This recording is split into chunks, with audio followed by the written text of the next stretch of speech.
Welcome to Gift of Life, the Organ Transplant Podcast. These are the stories of those who have received, given, and who are waiting for the gift of life, organ transplantation. Now here's your host and heart and kidney recipient, BJ Odom. Welcome to Gift of Life, the Organ Transplant Podcast, a place where we journey through the incredible world of organ transplantation. I am your host, BJ Odom. Each week we uncover inspiring stories, talk to amazing people, and of course connect to the world of transplants. Remember to support us by leaving that 5-star review and subscribing wherever you get your favorite podcast. And don't forget to join us on Facebook, Gift of Life, the Organ Transplant Podcast. And if you'd like to reach out with us because you have a transplant story you'd like to share, the email address is giftoflifepodcast@gmail.com. Love to hear from you about anything you might have on your mind.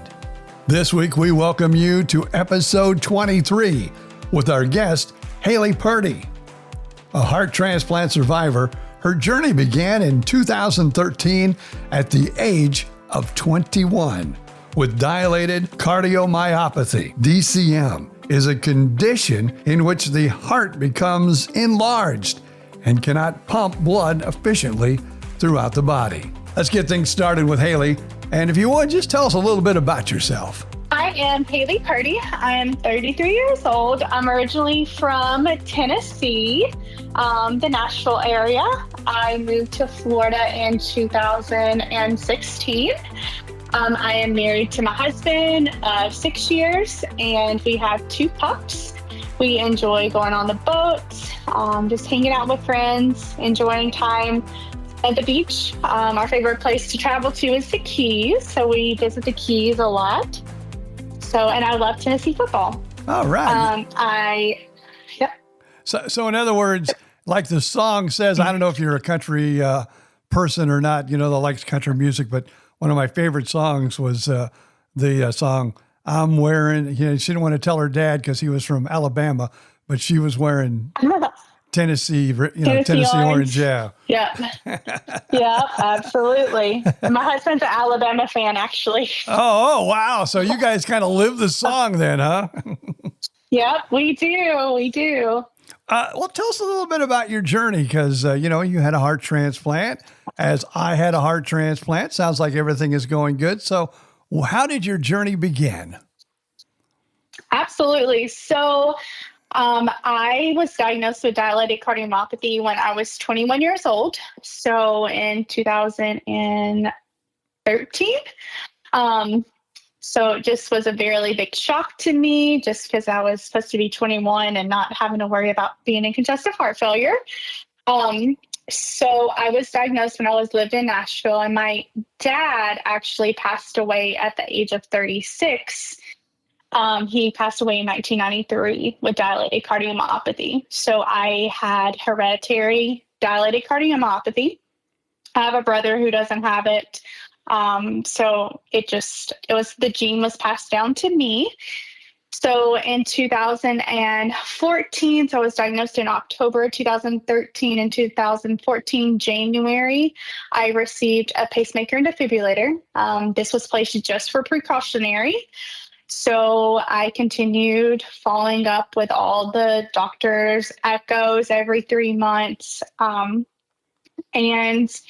I lived a healthy lifestyle. So I never had to rely on the pacemaker defibrillator. My ejection fraction was sitting at between 25 to 30%. I continued walking, working out, eating the low sodium diet, doing everything I could do. So crossing my T's, dotting my I's to be able to say that I didn't have to have a heart transplant. I wanted to push it as far as I could go.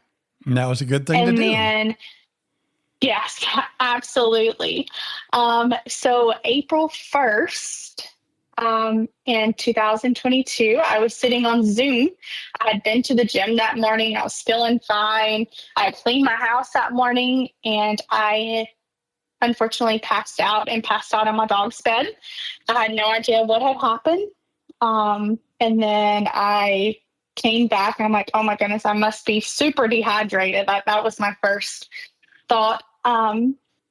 But prior to April 1st, about 6 months prior, I had started the dry hacking cough.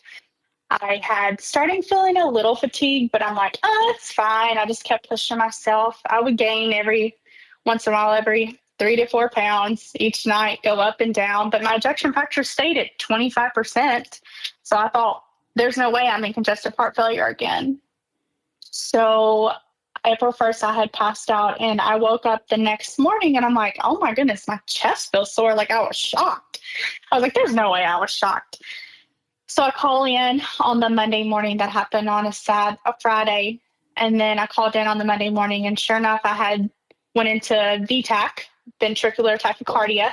My heart rate had hit about 230. Oh, wow. So my pacemaker and defibrillator shocked me back. So I followed up with my general cardiologist here locally in Bradenton, and he went in and said, yes, unfortunately, you were shocked, and you can't have an echo for 6 weeks. And I had never begged so hard for an echo, just through all the trauma, being so young and having to go through echoes and bad news after bad news after bad news. I hated them. I absolutely hated echocardiograms. So I was like, you have to give me an echo. He said, I'm sorry, we're so booked out 6 weeks. We're going to start you on this medicine called Entresto. It's supposed to be fantastic. It's supposed to boost up your ejection fraction. And then if we don't do that, then we're going to have to transfer you to Tampa General to start the heart transplant evaluation. Well, to my mind then at that point, that was not in the picture. I'm like, nope, going to take this medicine. I'm going to continue doing what I'm doing, not letting this overtake me. Unfortunately, 8 days later, that whole story changed. On April the 9th, I was driving, doing some marketing, and I had texted my husband and I said, hey, just try to track me. Just keep a track on me. I was like, I just don't want anything to happen, because I was about an hour away from home. Oh, wow. And about 5 minutes later, I got shocked. I did not pass out this time, praise the Lord. So I got shocked then, and that's when the shocks really began. Little did I know my heart was failing, and it was failing very fast.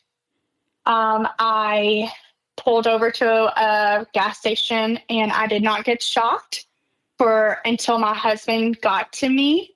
So he actually had to Uber an hour away to the gas station to pick me up to drive me. And I did not get shocked. And then on the way home, I started getting shocked. And from a total of about 24 hours, I was shocked about 20 times by my defibrillator. So I continued going in and out of ventricular tachycardia. I got to the local hospital, and they drew 750 milliliters of fluid off of my heart. Oh, my goodness. I don't remember. I'm sorry, go ahead. I was just going to say, I would think, and I had a pacemaker and all the shocks but I never went off, thank God. But I think if I was getting shocked like all day long, I'd say, somebody get me to the ER now. Something is not right. Well, I was headed there. I mean, I had to drive 1 whole hour back home. And then I thought I had enough time to pack a bag. I mean, all the way to the ER, I was getting popped back to back, like it wouldn't stop. And they started the medicine amiodarone, and it had stopped it temporary, but it did not stop it. So they pulled the 750 milliliters off the heart, and I was woken up at 3 a.m. with a shock. They had to stop the amiodarone because my blood pressure was bottoming out. So, I was headed to the ER. It's just my heart just kept going back into it. It wouldn't come out of it. So that happened, and the next morning I was transferred to Tampa General, and I had 3 ablations. So, and those actually failed. The ablations failed. So they started the evaluation for transplant.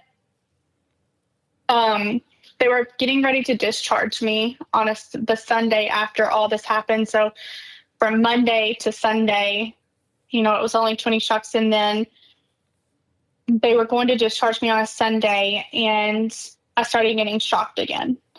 So I actually got shocked about 10 times on that Sunday, and they said, unfortunately, if you don't stop the shots, like it's killing your heart, you're going to have to be vented. And I was like, nope, not going to vent. They're going to stop. And God heard my prayer out and they stopped. Unfortunately, it killed my heart from 20% to about 5%. In the span of 8 days, it just absolutely killed it. So they started the evaluation for the heart transplant, and I was put on a bilateral central mag. So I had 2 hoses pretty much coming in, 2 going out. It just filtered the blood, and I lived on that for 6 days. I walked with it around the unit. I was very determined. I was not going to lay in the bed. I was very restricted. My heart was functioning at 5%, but I was not giving up.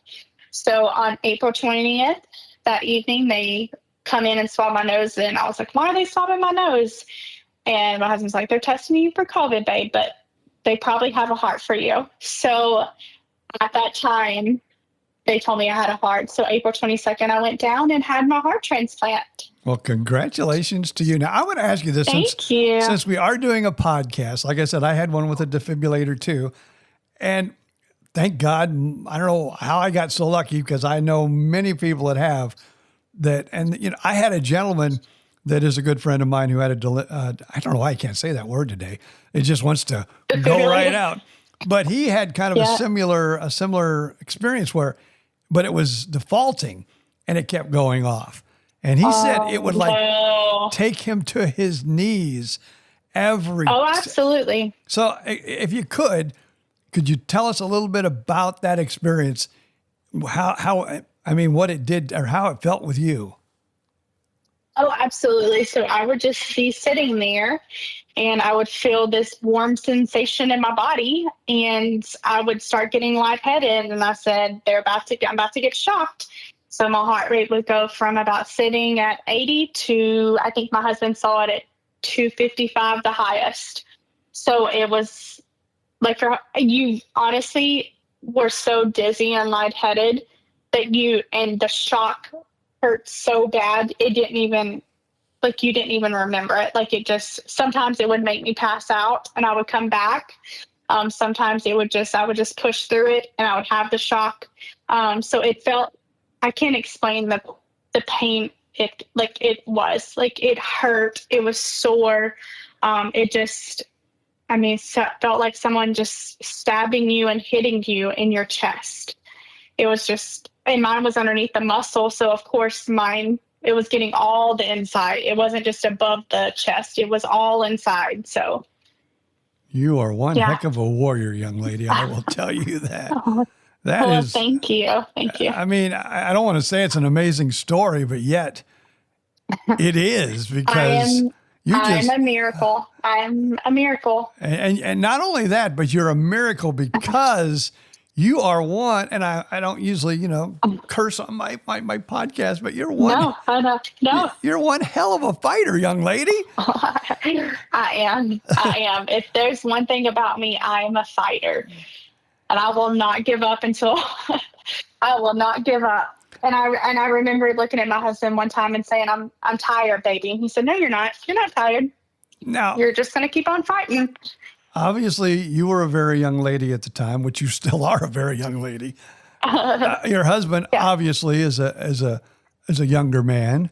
You guys are just kind of probably getting started in your married life and your life together. How did this, if I can ask, and I don't know if you have an answer for me, but how did this affect him? So he is a very strong man. He stayed very strong for me. He did have to make all the decisions because at that time I wasn't able to make those decisions. But he's a very strong man. So behind closed doors, it was hard. So he has his ups and down days just as I have them. Some days that we can talk about it, and then some days like, nope, it's not the day to talk about it. So we were very blessed that he got to work from the hospital, and I would not leave his side, or he would not leave my side because I didn't want him to. I had to have him to help me fight. So it was a lot of pressure on him, He went home for a total of like 2 days in the span of 29 days, I think 28 days. So yeah. At the time of the transplant, how long had you been married, if I may ask?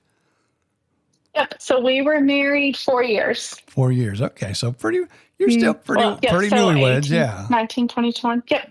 4 years. Absolutely. It's great that he was by your side this whole time. Now, obviously, Yes. myself, I've had a heart transplant. It seems like after a heart transplant, even though it sounds like it's the most scary thing that you could ever go through, you feel so much better. Is that the case with you? Oh my goodness. Yes. Oh my gosh. I've never felt so good in my life.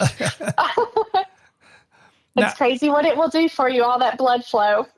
And if anybody's out there listening, because, it was funny, a few weeks ago, I had Peggy Lindsay on. I don't know if you know her or not, but she was, giving us her journey. And she was very afraid, and almost was to the point where, nope, not going to do it. Just not going to do it. Oh, no. But now, she went through it. And actually, we don't know for sure, but she said she talked to a gentleman, at Harborside. And if you've ever had a transplant or you've been to Harborside, where we're talking at Tampa General. And, oh, yeah. and she talked to a man who was, well, I don't know if she kind of described kind of like I've conversations that I have had with people, because, sometimes they'll come to me and they'll say, well, you've been through this. We've got this patient that's, a little scared, doesn't know if they really want to do this. Yeah. If it's worth it, can you talk to them?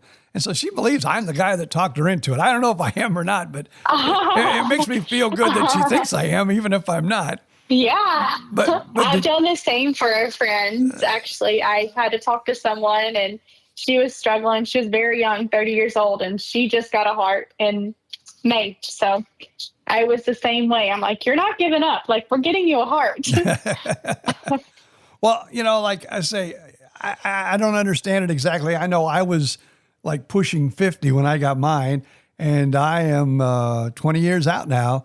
I got mine in March of 2003, I always tell people, and I'll tell you too, and then you can go for my record. But my plan is to get the record for the longest living with the heart in my chest and go for the record. And I've talked to everyone. Absolutely. I've talked to everyone, after, I've had mine that, had theirs after mine. And they all say, and once you break that record, I'm going to break your record. I'm going to break it. That's fantastic. So I hope I break the record, and then I hope you just smear mine. Okay. Yep, absolutely. Now, when you were explained or you were young, you were in the beginning of a married life. You didn't, like you said, last thing you were thinking about was your health. Did you think of organ donation back, when you first got married and you were together, or did that just was was that something in the back of your mind maybe? I thought that I was going to outlive the number of people, or outlive the number of years to deep dilated cardiomyopathy, to be honest. Mm-hmm. So the average lifespan is 9 years. And I lasted 9 years. So I thought that I was going to be pushing that. So I was like, nope, it's nowhere in my future. I would never even say transplant. I would be like the T word. Mm-hmm. I was terrified. So, I was so grateful for every organ donation, organ donor, living donors. I'm just so grateful for every single one of them. I'm highly involved in the American Heart Association, and I'm just so grateful for every donor. But yeah, organ donation, I knew there was a possibility, but it was not as special to me as it is now, for sure. Yeah, once you go through it, you kind of you say, hey, I'll do whatever I can. I'll talk to other people. I will, go out absolutely. And I'll preach the word, whatever I need to do, you tell me to do, because we're always so grateful for that gift of life. So what do you, here you are, a young lady, you got your husband, a young man. When you go out, what do you tell people now? Obviously you tell your story, and how do you tell them that this is so important, people? Listen to your body, because you are the professional in your body. Listen to your body, because no one else can tell you how you're feeling. If you have an instinct that something's wrong, go to the doctor. Don't wait around, because time is very precious. I just tell people, I also tell them, to exercise. I work out every day. So I tell them to exercise, walk, and just take care of themselves. That's the only way you're going to be. Well, I tell you what, I don't know why, because I talk to people every week with transplants, and I think it's your age that just has really overwhelmed me with this story. And I'm just like, it is just an awesome story, Haley, and I'm so grateful for you.